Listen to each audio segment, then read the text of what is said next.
Climate change एक बहुत ही महत्वपूर्ण विषय है। आज के दौर में climate change, environment degradation, pollution, बहुत सारी ऐसी चीज़ें हैं जो हमको बहुत दिक्कत देती है।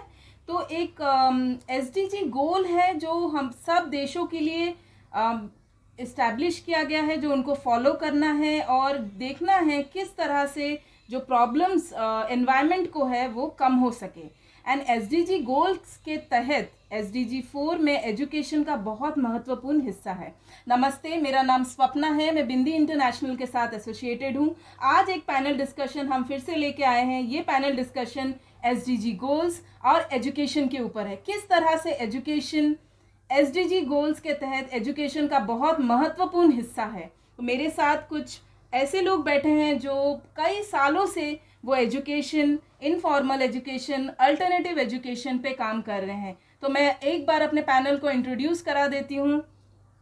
मेरा नाम है धीरज और मैं अल्टरनेटिव एजुकेशन में काफ़ी समय से काम कर रही हूँ। मेरा नाम है शारदा और मैं एजुकेशन में मास्टर ट्रेनर के रूप में काम में कर रही हूँ। मेरा नाम दशरथ है, मैं एजुकेशन में सुपरवाइजर का काम कर रहा हूँ।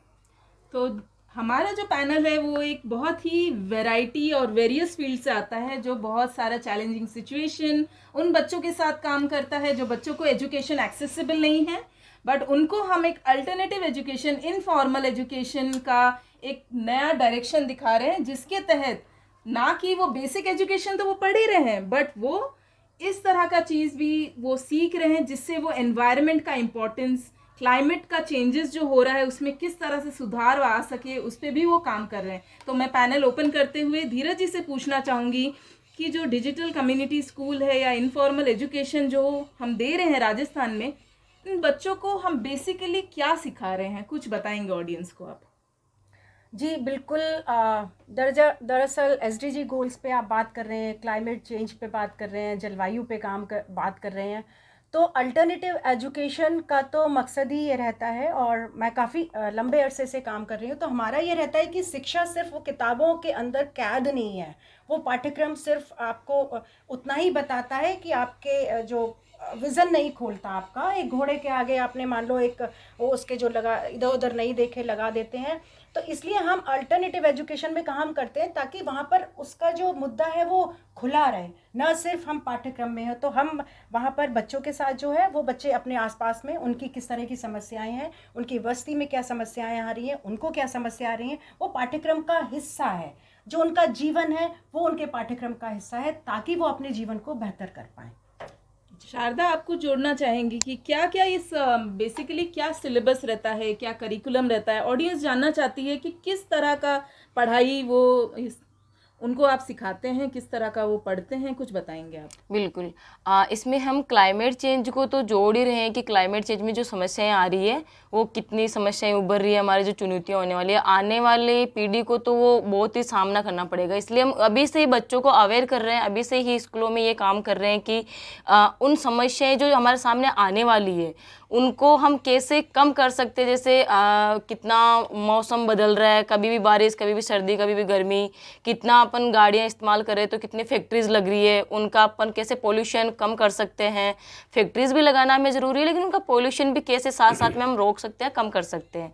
और चुनौती हमारे सामने क्या आ सकती है क्लाइमेट को लेके, तो उन सब पे अभी ही बच्चों को अवेयर करना, अभी उनको ज्ञान देना, शिक्षा देना, ताकि आने वाली पीढ़ी को ये समस्याएं सामना नहीं करना पड़े। इसके अलावा जेंडर है वो उसका हो गया, और एनवायरनमेंट का जो मैंने बताया, और मेंस्ट्रुअल हेल्थ पे, सैनिटाइजेशन पे, ये हमारा ऑल ओवर काम चलता है।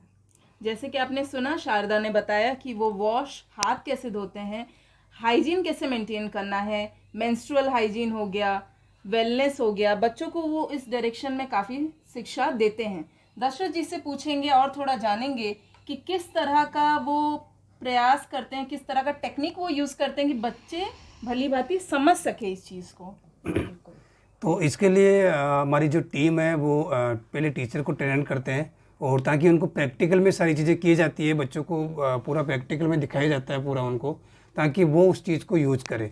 और वो घर जाके फिर अपने पेरेंट्स के साथ जाके बात करते हैं, और वो वहाँ से पेरेंट्स को बताते हैं कि हमें हाथ धोने से क्या होता है, या हमें जो ये करना होता है तो किस तरह से होगा। तो वो सारे बच्चे घर से शुरुआत करेंगे, और धीरे धीरे बच्चे शुरुआत करते हैं तो पेरेंट्स के उनके साथ में होते हैं। तो हम पेरेंट्स के साथ भी जुड़ पे भी इनके साथ बात करते हैं ताकि पेरेंट्स और बच्चे दोनों मिलकर इस चीज़ को इसमें ठीक किया जाए।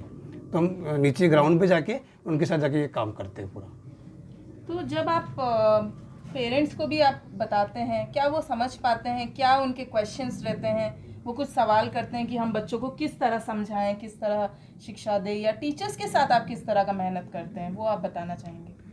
टीचर से मेहनत करते हैं कि उनको ज़्यादातर प्रैक्टिकल में दिखाया जाए कि जैसे वीडियो के माध्यम से यूट्यूब पे जाके उनको कि हाथ धोने से क्या होता है, नहीं धोगे तो क्या होगा।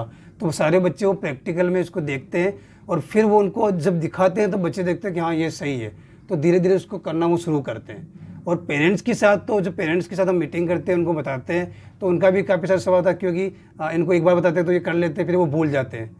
तो इनको डेली में रूटीन में लाने के लिए वो डेली उनको फॉलोअप थोड़ा करना पड़ता है और बाद में धीरे धीरे उनके बच्चों के रूटीन में वो आ जाता है और बच्चे इस तरह से इसको करते हैं। धीरज जी, मैं आपसे पूछना चाहूँगी, क्या आपको लगता है कि आज का जो एजुकेशन सिस्टम है, इस तरह का करिकुलम, इस तरह का कोर्स दूसरे स्कूलों को भी अडॉप्ट करना चाहिए, इम्प्लीमेंट करना चाहिए? बिल्कुल, अगर हम चाहते हैं कि हमारे बच्चे शिक्षित हों और अपने आगामी भविष्य की जो हम बातें कर रहे हैं, अगर उनमें इस तरह के करिकुलम में ये सब चीज़ें शामिल रहेंगी तो शायद हम इस तरह की जो चीज़ें करते हैं, गैर जिम्मेदारी पूर्ण जो हम निर्णय लेते हैं या चीज़ें हमारे सामने आती हैं, उसमें काफ़ी इजाफा होगा। उस तरह की चीज़ें हम नहीं करेंगे, तो ज़रूर बिल्कुल शामिल होना चाहिए। तो अल्टरनेटिव एजुकेशन के तहत बच्चों के साथ जो आपने करिकुलम डेवलप किया, इसके लिए क्या आपने कुछ रिसर्च किया था, कुछ आपने डेटा कलेक्शन किया था? किस तरह से आप जाने कि ये पर्टिकुलर चीज़ें हमको इसमें इम्प्लीमेंट करनी है, और कितने एसडीजी गोल्स हैं जो हम इम्प्लीमेंट कर रहे हैं? जी, तो इसमें हाँ बिल्कुल रिसर्च, क्योंकि हमारी संस्था लगातार और हमारे साथी लगातार एजुकेशन में बहुत लंबे अरसे से काम कर रहे हैं, और जो हमारे साथी यहाँ पर जुड़े हुए हैं वो अपने स्कूल से जुड़े हुए हैं, उन्हें एजुकेशन पे काम किया है, साथ ही आसपास के गांव में जुड़े हुए हैं, तो वो लगातार इन चीज़ों पे काम भी कर रहे हैं। और रिसर्च बेस्ड हमने देखा कि हमारे वहाँ पर किस तरह की ज़रूरतें हैं। अगर हम ही देखें तो आज किशनगढ़ में ही बहुत हालात बहुत बदतर होते जा रहे हैं, जो हमारे किसानों पे बहुत फ़र्क पड़ेगा और हमारे आगे आने वाले बच्चों के लिए, उनकी लाइफ के लिए बहुत चैलेंजेस हैं, चुनौतियाँ हैं। तो ये सब देखते हुए हमने क्लाइमेट चेंज के करिकुलम को बहुत अहम और बहुत ऊपर रखा, ताकि वो अपने आसपास के पर्यावरण को समझ पाएँ। और ना सिर्फ केवल राजस्थान, बाकी स्टेट में भी हम काम कर रहे हैं, और वहाँ पर हम क्योंकि उन समुदाय के साथ काम कर रहे हैं जहाँ और पहले से ही वो बहुत उस वंचित समाज से आते हैं, सुविधाएं वहाँ बहुत नहीं हैं, और जो सुविधाएं हैं, जो समझ उनकी बनी हुई है, उस समझ को भी हम ना मानते हुए इस तरह क्लाइमेट चेंज के जो चीज़ें कर रहे हैं उनके लिए और नुकसानदेह है। तो उन्हें सही समझ बनाने के लिए बहुत ज़रूरी है। और हम लोग एसडीजी गोल्स पे लगभग 15-16 सभी पे तो काम कर ही रहे हैं, क्योंकि हमारा ये मानना है कि वो गोल्स अलग नहीं है। अगर हम बच्चे के साथ सैनिटेशन पे काम कर रहे हैं तो वो है, क्योंकि एजुकेशन इन सारी चीज़ों पे काम रहता है, क्योंकि हम विमेन स्ट्रेंथन पे भी काम करते हैं, तो हम बच्चों के साथ हमारा वो भी करिकुलम है। तो जब तक हम इन सारी चीज़ों पे काम नहीं करेंगे तो हम कैसे शिक्षित उनको कर पाएंगे? कोई एक अछूता चीज़ें नहीं छोड़ते। क्लाइमेट चेंज भी उसी के मद्देनज़र आता है। तो बिल्कुल जैसे आपने हमारे पैनल में सुना कि हम climate change, health, hygiene, wash, काफ़ी सारे चीज़ों को हम SDG goals, maximum SDG goals को हम एजुकेशन में इम्प्लीमेंट करते हैं, कंसिडर करते हैं, जिससे बच्चे ना कि अपने आसपास के सोसाइटी को बट आने वाले भविष्य को बचा सकते हैं। Because pollution, environment is a big challenge. Yes. और मैं सारे टीचर्स को और स्कूल्स को इनवाइट करना चाहूँगी, कॉल करना चाहूँगी कि आए, मिले, और अगर उन्हें लगता है कि हम एक बहुत महत्वपूर्ण विषय पे काम कर रहे हैं तो वो भी इसको अडॉप्ट करें, अपने स्कूल में इम्प्लीमेंट करें। बिल्कुल जुड़े हम सब, बिल्कुल हमसे जुड़े। Thank you so much. Thank you.